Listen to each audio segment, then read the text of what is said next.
Muito bem, velho nerd na área, velhos nerds. Eu tô mais uma vez com meu amigo Alan. Tudo bem, Alan? Tudo bom, gente? Tudo bom, Ronaldo? Tudo ótimo, porque hoje a gente vai falar de quadrinho fora da curva. Eu gosto disso porque muita gente, quando a gente fala quadrinhos, Turma da Mônica, Disney, não é isso. A gente tá falando de histórias em quadrinhos, inclusive, que não são para crianças. Então tirem as crianças da sala, porque o papo é de adolescente ali dos 16, 17, 18 anos para a fase adulta. Eu acho que um adolescente de 16 anos pode ler esse quadrinho, desde que tenha ali um adulto trocando ideia com ele sobre o que se trata. É o ideal. Isso que eu adoraria ler isso adolescente. Pois é. Explodido muito a minha cabeça. Agora, com 12, 13 anos, esse quadrinho também é preciso ter um cuidado. Tem gente que devora quadrinhos desde os, sei lá, 6, 7 anos, e aí vai tendo acesso a tudo. Não tem crivo. Mas se você tem um pai responsável, um adulto em casa, você chega com esse adulto e fala: eu posso ler isso aqui? Aquilo que eu vi no vídeo é pra mim? Que você dá pra uma criança ou um adolescente. Até porque não vai conseguir, né, pegar toda a essência disso e aproveitar como deveria. Então, quem já viu o vídeo, o título no vídeo, tudo bem, mas a gente tá falando de um quadrinho sobre espiritualidade, messianismo, crítica religiosa, impureza, perdão e opressão. Muito bem, vou aproximar mais aqui. A gente vai mostrar um pouco mais o quadrinho em detalhes ao longo do vídeo, mas estamos falando, é difícil inclusive pronunciar, mas vamos ver se eu acerto. O Grande Poder do Shinkel. Esse aqui, Alan, eu recebi dos meus amigos da editora Comic Zone. É um quadrinho que me pegou, assim, eu achei que eu ia levar um pouco mais de tempo para ler, porque a gente tem bastante diálogo e precisa realmente parar, ler, absorver, aí passa para o próximo capítulo. E não é um quadrinho de você pegar, realmente ler e entender no primeiro momento que você lê rapidamente, com um barulho em casa. Você tem que ir para um cantinho, pegar o quadrinho, ler, depois folheia de novo, porque tem muita coisa aqui que conversa com a contemporaneidade, apesar de a gente ter isso aqui publicado 1986. Muito tempo atrás, né? Quando eu sequer tinha capacidade de ler, tinha 1 ano de idade. Eu tinha 2, a gente usava fralda nessa época. Exatamente. Então, do que se trata, Alan? Vamos lá por partes. O Grande Poder do Shinkel foi publicado na Comic Zone esse ano. E também só um adendo. Eu comprei e li numa noite. Ele é cativante, ele te prende do início ao fim, a leitura é rápida. O quadrinho ele mostra um mundo que tá... É um mundo que tem uma guerra entre três reis imortais e que ninguém sabe as origens dessa guerra. É um mundo de violência, sem sentido, sem lógica. E nós acompanhamos um personagem chamado John, sem H, que é o Shinkel. Ele é dessa raça do Shinkel, que eles basicamente são o lixo na escala evolutiva. E quando a gente pensa nessa raça, se a gente for trazer um paralelo, lembra um pouquinho os Hobbits, né? Sim. Até pela jornada desses personagens, né? Apesar de a gente ter a inocência dos Hobbits, digamos assim, o tempo todo retratada nessa raça aqui, mas a gente tem essa jornada, né, até messiânica do personagem que você falou, que é o John, que inclusive, Alan, a gente pode, para quem leu em Cal, lembrar que tem um John bem parecido com ele, né, que é o John Defoe, né? A carta do tolo do tarô. Então, assim, parece muito, né, os dois personagens. Não à toa saíram pela mesma editora, no mesmo período quase. Ali, na verdade o Shinkel ele saiu na Metal Hurlan. Ele é um material francês dos mesmos autores de Torgal, que os leitores mais antigos podem lembrar, que saiu no Brasil pela Ibérica, que aqui vocês vão me pegar, se eu falar o nome dessa galera, que é o... 2 horas depois... Quem sabe faz quase ao vivo, gravado, mas o Alan tá consultando aqui sem problema nenhum. Jean Van Hamme no roteiro. Certo. E... Esse aí a gente tem que falar só o sobrenome, porque é difícil, mas tenta. Grzegorz Rosinski. Grzegorz Rosinski. Não pronto, dá, Rosinski, Rosinskão, pronto. Jean Van Hamme e Rosinski. Cara, eles lançaram... eles são a mesma dupla do Torgal, até falado nos extras, essa é uma edição com bastante extra, que foi uma maneira deles se desconectarem, estavam fazendo Torgal, queriam fazer algo diferente, pediram um prazo longo à editora e fizeram essa obra-prima. Eu, não sei você, foi a grande surpresa do ano. Tá? Eu adorei esse quadrinho também. Os meus quadrinhos preferidos. Me fez pensar, e a cada momento em que eu avançava na HQ, eu falava com a véia nerd, olha isso aqui. Tu não vai acreditar, olha essa situação. Eu chamava ela, mostrava, e assim, a gente tem um toque de erotismo, né? Porque, enfim, roubar a inocência de personagens que a gente, olhando para eles, remete logo à inocência, e não é bem assim, né? É um personagem que tem o seu cinismo, que não necessariamente é tão messiânico como a gente falou aqui. Olha aqui, gente. A que eu tô mostrando aqui. A parte messiânica é outra referência. Isso aqui é 2001 na veia, misturado com os Monte Sinai e Jesus no deserto, tu pode ver. A gente tem referências à Santa Ceia, tem referências a vários momentos bíblicos aqui, então se você é aquele religioso fervoroso que não gosta que correlacione alguma obra com o que tem na Bíblia, eu até te faço esse alerta, né? Porque a gente vai ter esse referencial, né? Inclusive da tentação no deserto que Jesus sofreu. A gente tem esse momento com o John aqui passando por essas tentações. E ele, apaixonadíssimo por uma personagem, a gente vai tentando falar sobre o quadrinho, mas sem dar tanto spoiler, ele tenta preservar essa personagem para que ele em algum momento possa desfrutar dela. Mas não é bem a inocência da paixão, ele não quer que ninguém tenha o que ele não pode ter. Na verdade ele quer levar ela pra cama antes de todo mundo, gente. Exatamente, porque ela é virgem, né? É uma virgem, não sei o que e tal. E a gente percebe que ele é digamos assim, para não usar um termo muito chulo, ele tá com os hormônios à flor da pele o tempo inteiro. E isso é demonstrado aqui, né? Então, o protagonista ele é falho, ele é um messias falho, ele não tem poderes, ele não tem habilidade de combate, ele não acredita que ele é o messias. O poder único, que é esse monolito aqui, saído de 2001, né, gente?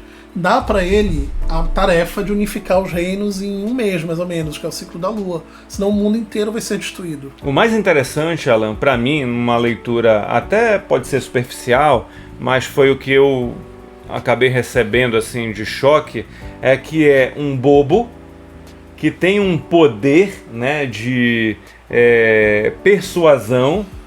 Nas entrelinhas ele acaba alcançando alguma coisa, saindo ali de onde se menos esperava que um líder podia sair. Exatamente. Então qualquer semelhança com aspectos políticos aí, inclusive que a gente viu no Brasil não há muito tempo, não é mera coincidência, porque o mundo passa por ciclos onde você tem grandes líderes políticos que chegam ao poder muitas vezes com um discurso raso, mas que é suficiente para persuadir a sua nação. Já que nós estamos falando isso, eu posso fazer um paralelo.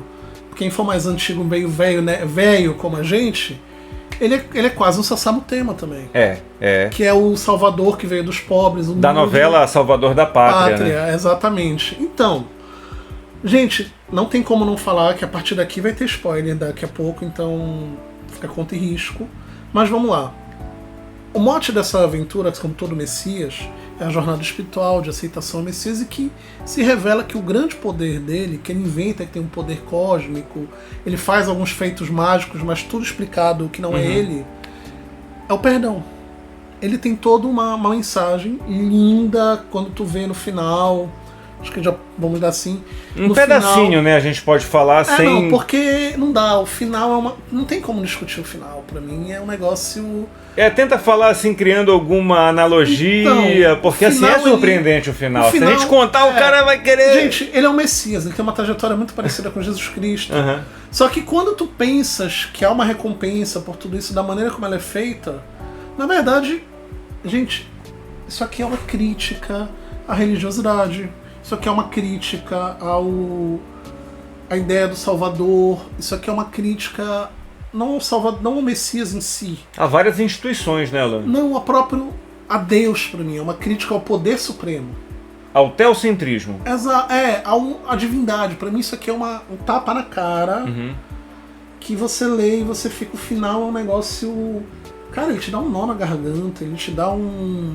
Ele é niilista, gente. O final disso aqui é niilista. Eu penso assim, não é pra você se tornar agnóstico, ateu, depois que lê o Grande Poder do Shinkel, mas é para que você reflita sobre o uso indevido da fé para poder mobilizar nações, para poder constituir o poder, né, as micro-relações de poder dentro da HQ, quando a gente vê desde as pequenas nações ali, que são um pouco mais grotescas, digamos assim, e quem tem, de fato, né, a empáfia de querer liderar, e na realidade é tudo poder, é tudo você querer dominar e querer ser o centro e querer que a sua vontade seja mais respeitada do que a de todo mundo, que às vezes tem o mesmo interesse que você. Aqui, por exemplo, não tem inferno, é a não existência. Tem um local que é um limbo, que é a não existência das ideias, é o vazio. É isso que na verdade é. Então ele é uma obra diferente, ela é uma obra que dá pra tu comparar com livros como a Microfísica do Poder. Sim, do Foucault. Exatamente. Né? A gente tem aqui, ó, esse momento aqui, a gente não precisa falar exatamente, mas tem um sacerdote aqui, né, Alan?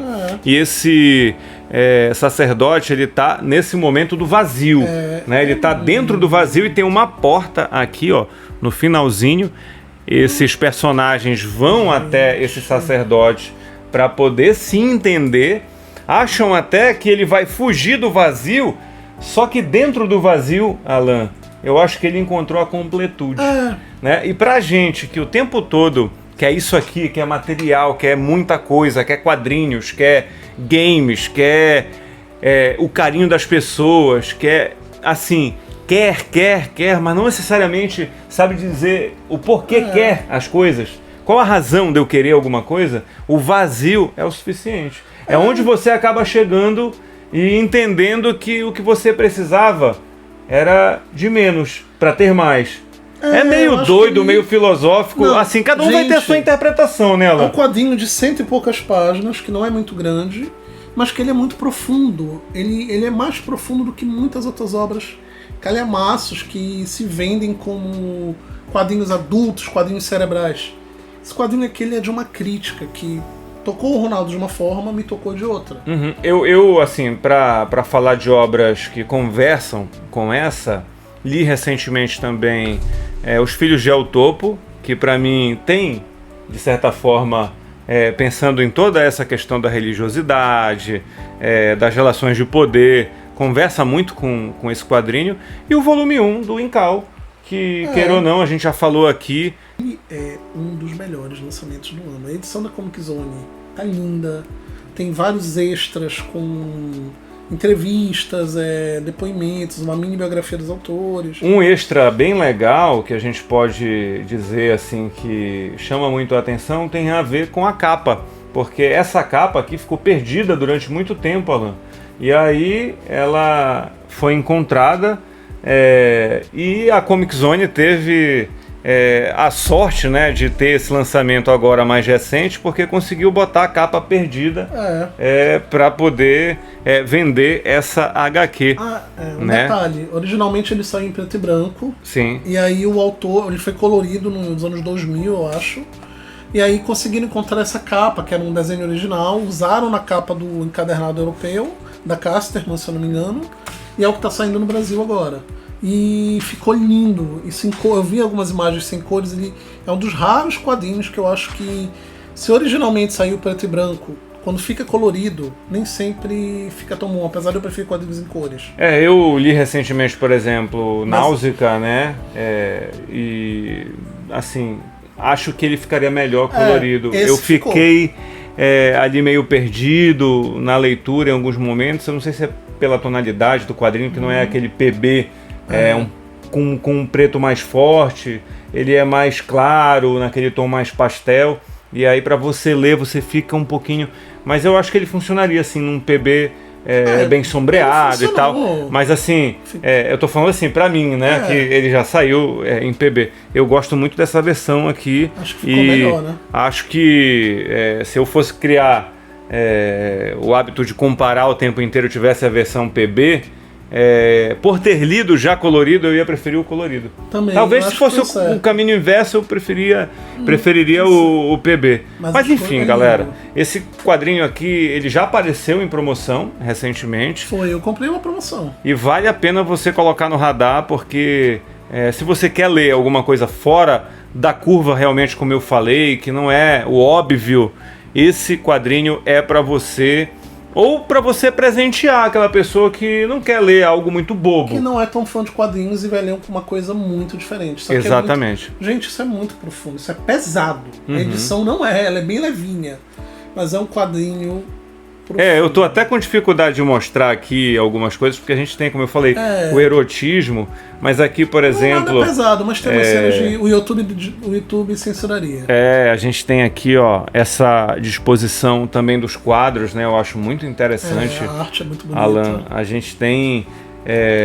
não é aquele quadrinho onde você tem as splash pages muito evidentes. A gente tem muito diálogo, porque são diálogos que você...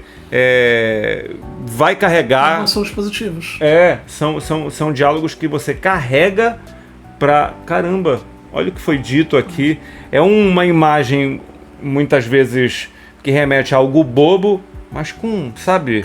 com uma força que você precisa ler isso aqui. Você pensa que é uma... Olha, você falou um começo que parecia do Senhor dos Anéis, do Hobbit dos Seus Anéis. Ele, por alguma razão, me lembrou os Smurfs também. Sim. Me lembrou os Smurfs, que também... Eu acho que é isso que é legal, tu faz muita leitura. O Willow, na Terra da Magia, né? Que é contemporâneo. Sim, curioso isso, é contemporâneo também. Se a gente parar pra pensar, inclusive, na fotografia da HQ, se a gente comparar com o que a gente vê no cinema... Conversa muito, né, com o Willow. Verdade. A gente não tinha pensado Tem muita nisso. coisa boa, cara. Isso aqui é obra-prima e vai estar... Eu aposto que isso vai estar na lista de melhores do ano de muita gente boa. Na minha certamente já tá. Na minha também. lista também. Muito bem, muito obrigado para você que chegou até aqui no vídeo. Não sei se eu fiz isso, Alan, no começo do vídeo, né? Que é convidar todo mundo a compartilhar o vídeo com quem você sabe que é fã também da Nona Arte, que coleciona quadrinhos, que quer colecionar quadrinhos ou que quer apenas bater papo sobre assuntos diversos. Vem aqui embaixo, comenta no vídeo, compartilha, ativa o sininho para que você seja notificado sempre que eu trouxer vídeos como esse aqui para você. Esse foi um papo de véio, mas também uma resenha em dupla desse quadrinho que é um sucesso absoluto, O Grande Poder de... Shinkel. Muito bem. Para você que tá lendo, ó, parece difícil de pronunciar, mas o Alan aqui trocou em miúdos com a gente, inclusive o nome do Rosinski.